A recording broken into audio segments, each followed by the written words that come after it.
Okay, so who was Andrew Johnson? Andrew Johnson is was a disaster as president.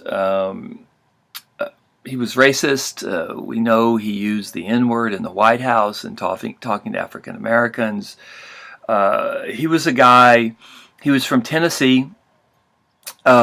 He remained loyal to the Union even after Tennessee left the Union, and he became part of the Union government in Tennessee. Remember, Tennessee comes back into the Union or is brought back into the Union very quickly after Fort Henry and Fort Donelson in early 1862. And so he's a Southerner, basically, who had been supportive of the Union. And this is why Lincoln had allowed him to be the vice president in 1864. The guy who had been the vice president in 1860, he'd kind of run his course. He wasn't useful anymore. And Andrew Johnson, in theory anyway, was just the kind of white Southerner that Lincoln was looking for. A white Southerner who was loyal to the Union. So he's chosen to run with Lincoln as kind of a symbol to the white South that, you know, if you come back into the Union peacefully, you'll be able to gain a position, a high position in the federal government. Now, the ironic thing or the mistaken thing about this was that Andrew Johnson had really been a lifelong Democrat who had served in Congress before the war. He didn't resign the Senate when Tennessee left the Union, which is what made him a national figure. But he and Lincoln did not see eye to eye. Not that Lincoln thought about Andrew Johnson at all very much during the short period that Johnson was his vice president. Johnson was a guy who believed in small government, or Lincoln believed the government. He believed in things like tariffs and the Homestead Act, which gave land to settlers. They just had very, very different views on most aspects of governance. But, you know, Lincoln never thought he'd get shot, right? And so he didn't think it was a big deal that his vice president was someone who basically disagreed with him on almost every important political question. That Johnson had stayed loyal to the Union after Tennessee left the United States, and then that was enough. That was enough for Lincoln. So Johnson just turned out to be just completely different kettle of fish than what the folks that proposed him thought he would be. So his plans for the South after Lincoln's assassination, he initially comes in and it seems like he's going to be harder on the South than Lincoln. He says that people that own more than $20,000 in property, they had to sign a personal oath to him or in front of him, something very, very humiliating.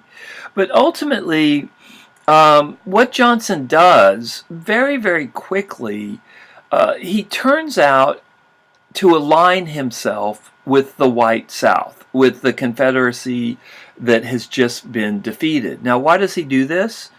Because of politics. Because he realizes pretty quickly that on most issues he agrees more with ex-Confederates than he did with members of the Republican Party. And Johnson is thinking about the election of 1868. He wants to be reelected on his own in 1868. He also wants to rebuild the Democratic Party in the United States. So basically, the radical Republicans, it was like they let a fox into the hen house. The guy that takes over for Lincoln, although he initially had made noises that he was going to be very vengeful against Southern white Confederates, especially those that were big slave owners. Johnson was not a big slave owner. And there was always a rivalry between the big slave owners in the South and those that didn't own many slaves. That's kind of where he was coming from. But ultimately, he aligns himself with the white ex-Confederates, and of course, almost all ex-Confederates were white. So Very, very quickly, white Confederates, I don't know why I keep saying white, I think it's okay to say Confederates. Ex-Confederates were granted amnesty if they signed a loyalty oath, which wasn't that hard to do. They just had to put a pen to paper. He moves very, very quickly to restore the political and civil rights of of Confederates. So they're obviously he's not going to punish them for their role in taking the South from the Union and causing all this death and destruction. He doesn't allow their property to be seized. He doesn't allow them to be prosecuted for treason. He allowed for the counting of the entire ex-slave population of a state for congressional apportionment, even though there were no provisions for black voting rights. So again, this gave all the states of the South much more power than they would have had otherwise, right? He's going to allow, in terms of apportioning the number of folks that you would have in the House of Representatives, he would count ex-slaves as part of that overall population, but none of these folks could vote, right?